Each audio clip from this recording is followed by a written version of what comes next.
Hey, happy Friday, everyone. Another beautiful sunny day. Hey, I'm going to get right to the point because today I am really excited to have Dr. Sherrie All with us. She is an amazing speaker and psychologist. She is founder and owner of the Chicago Center for Cognitive Wellness. She is also the author of a brand new amazing book, The Neuroscience of Memory, which will help all of us. So welcome, Dr. All. Thank you for being us. Tell us about your center. Tell us what goes on there. Yeah.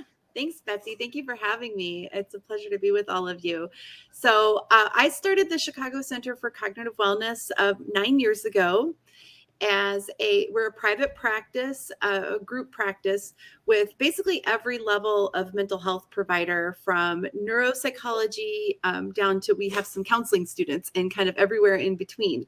And at our core, we are a therapy practice. And so we're seeing a lot of people with depression and anxiety, but we have a particular focus on working with older adolescents and adults who've experienced some sort of cognitive changes, whether that be memory changes from, being in the early stages of dementia, caring for a person with dementia. But we also see pretty much anybody who's under the care of a neurologist is a good fit for our practice. So we see folks with concussions, multiple sclerosis, autoimmune disorders, epilepsy, just kind of that whole range. That is awesome, and very good to know. And do you do telemed now? What's the story with that? Because I know you're in the city, but I know I happen to have a few people that I'd like to refer to you, and they don't live in the city. So how does that work?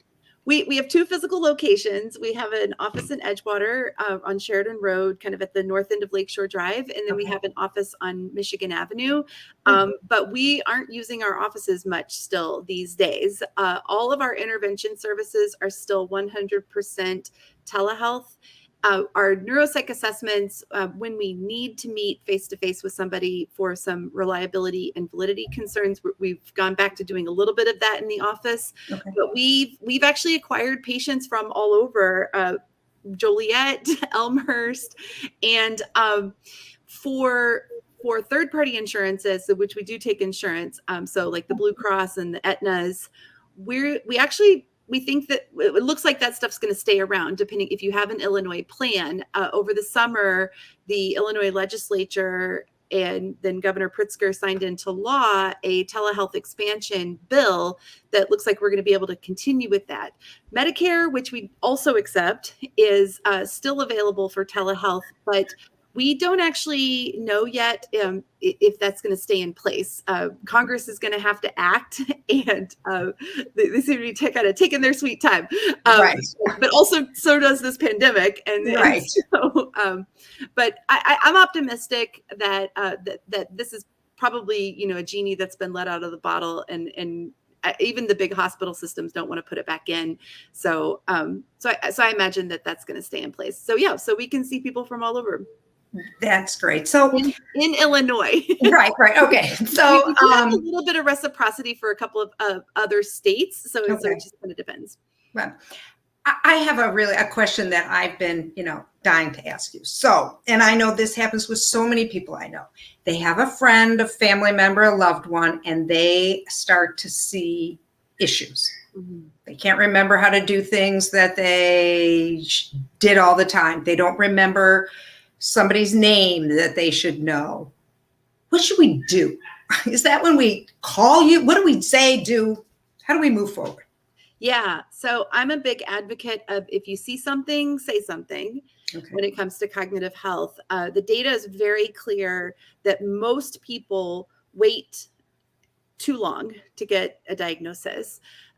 We're really in a pretty critical period of we're basically facing a dementia epidemic here in the United States, where, we've seen almost a doubling of Alzheimer's disease cases over the last 10 years. And then it's going to double again or more by the year 2050, with all the baby boomers getting older. And there are a lot of them. And so if we can catch memory changes early, we actually have a lot more power to intervene. And those interventions, we have known treatment recommendations for what we would call mild cognitive impairment, which may or may not go on to become full-blown dementia. And we have interventions that we can work to try to slow that down. But we have to find people in these early stages. And so, sitting around and kind of writing stories about, it might just be getting older, or maybe they're just anxious. Those are things that you just don't really want to diagnose by yourself. So it's really important that you get the person to a doctor. Most people will kind of start with their primary care physician. If you're not satisfied with that assessment, then keep moving up the chain. And I say just call and make those appointments. Make the neuropsych appointment, make the appointment with the neurologist. You can always cancel. There's a lot of times there are waiting lists. And so, just see whoever you can see the quickest. Wait, you know what? You said something that, often the problem is everybody sees it, but the patient is like, I don't need that. But you said that there are treatments, there are techniques. So maybe if we approach these people and say, look, there are some things, and then plant in their mind, because they really deep down inside know what's happening. They just want to, ignore it. Say, because that's everyone I know, they say, yeah, I've talked to my mom. She's just not going to do anything. Right. So, some know that it's happening, some don't. There actually is a symptom of cognitive decline that we call, I just learned this week that I've been saying it wrong for a long time. So I put in an extra, it's called anosognosia. And it's really an unawareness of any kind of cognitive changes. And that's actually not uncommon. And so it could be good old, psychological denial. It could be kind of saving face and they know, and they're just not going to tell you. But it may be that they don't actually know. And so families really do have to step up and make these appointments and just kind of escort the person to the doctor. Keep in mind that the HIPAA privacy law only works one way. You can tell your loved one's doctor anything you want. Okay. The restriction is only that the doctor can't disclose information to you without that person's consent. They're not just stopping a family member from making an appointment, driving them there, coming in with them, pulling them into the hallway and just kind of giving them some background information, or leaving them a voicemail ahead of time of the appointment. These are my concerns. Yeah, that's really good. Plus, I'm thinking with the telemed, it's not like they can't say, well, I don't want to get in the car. They're sort of cornered. You can just say, here we are, we're live. And it just makes it easier. It takes away an excuse, right? Yeah. Also, memory disorders clinics, we've been coaxing people out of their cars for years. We've got some experience with this. And we know people don't want to come and get it tested. It's oh my God, that's vulnerable. I'm going to use that line, that you've been coaxing people out of their cars for years, because this is not new. And this is just this baby boomer thing in housing as well. There is no place for all of these baby boomers as we age. There is no place to downsize unless you want to spend more money than you already. So but all of these problems are occurring because of the situation we're in. Let's talk about your book a little bit. And first of all, I started to read this. It's amazing. It's what's really good about it is that I can understand it. This is not a science book. This is not like you're taking a class. This is a simple, down to earth, what to, step by step with work pages. It's fabulous. So maybe you could just give us a few of your favorites from the book. Sure. Yeah. Well, thank you for saying that, Betsy. That really means a lot to me. I kind of wrote it with that kind of frame of mind. I kind of want to think of it as like the girlfriend's guide to your brain. Right. So So some of the tips that I actually had the pleasure of being able to get permission from one of my esteemed colleagues in the field of cognitive rehabilitation. His name is Anthony Stringer, to reuse a system that he teaches. We use this in our cognitive rehabilitation interventions clinically. He's got a bigger program of books that are written for mental health providers. It's a program called Eon Memory, and it's like a 20-week intervention for memory loss. But I was able to kind of use his methodology and sort of, repackage it for kind of this public audience. And so it's a technique called Whopper. And it's 4 simple letters. It's not spelled like the milk balls or the Burger King hamburger, right? It's so it's WOPR. Okay. And it's a 4-step method that's been really proven to help you put memories into your brain more effectively. Okay. So W stands for write. So when you hear new information or you have an idea, get it out of your brain, because you're likely to forget it pretty quickly. Short-term memory only lasts about 30 seconds. And if you don't encode it into a long-term memory, it's just going to kind of go away. So write things down. O stands for organize. So I've got a lot of tips and tricks for kind of either chunking information or sorting it into a way that's going to help it kind of stick in your brain easier. The idea is to get the amount of information down into little bite sizes that are kind of easier to hold on to. Okay. P is for picture.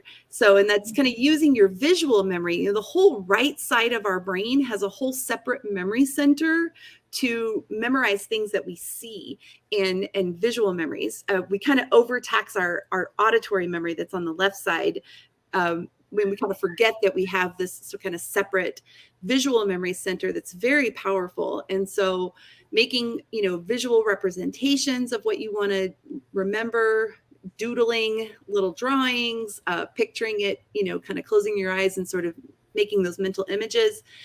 And then R stands for rehearse.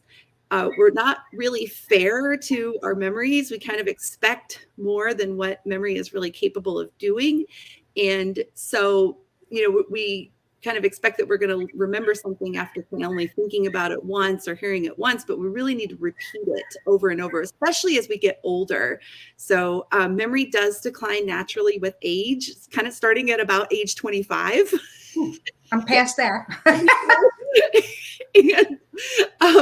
And so we can still learn things as we get older, but we need extra repetitions in order to get that information into our mind. And so repeat is really important, or rehearse. So write, organize, picture, rehearse. And you can find all of that kind of right at the beginning of the book, like in the first couple of chapters. So that is such good information. And I'm sitting here thinking about Blinkist. Do you know what it is? So what this is, and we'll talk about it for just a second. It's an app that gives you in 15 minutes what a nonfiction book is about. Yes. Okay. Right. So it just summarizes everything. So I thought, this is great. I'm going to get this. I'm going to listen to it. And I immediately forgot everything, because the process of reading an entire book, it sits in my brain. When I listen to it for 15 minutes, as soon as I'm finished, I'm going to have to take notes. Otherwise, an hour later, no clue. Yeah. And I think that's exactly what you're talking about here, because it's not enough repetition to remember. Right. Yeah. Books are kind of organized that way, right? You're kind of like, why is this guy saying this again? Right. Mm-hmm. You sort of get into the whole thing and it's over, and, connecting and reconnecting. This is sort of like, okay, here's the meaning of the book. Yeah. Okay, on to the next one. Right. Yeah, there's no opportunity to we learn by like the brain cells in our brain wiring up, making new connections with each other. And that doesn't happen with just kind of one some memories, like, where you were on 9/11, like that stuff Right. is going to get encoded in there sort of in a unique way. But, regular mundane information, requires, some repetition to kind of get that to stick in there. So Right. what a great Right. point about the blink list. Yes. So, I mean, it's a great thing, but you have to be careful with it. If you want to remember it, you're going to have to write it down. Yeah. Okay, your book is available on Amazon. Anybody wants to get it, they can do that. They can call me, text me, call Dr. Sherrie All. And remember, it's Chicago Center for Cognitive Wellness. Right. And next time I'm going to get an acronym going so I remember everything. Anyway, this has been great. If anybody wants to contact you, they can reach out to me. And sherrieall.com. So I have sherrieall.com, and for the practice, we're at cogwellness.com. So that's easy. That's easy. Yeah. That's great. Okay, well, thank you so much for joining me. I love this, and I hope everybody has a great weekend. Yeah, thanks, Betsy, for having me. Great to be with all of you. Take care.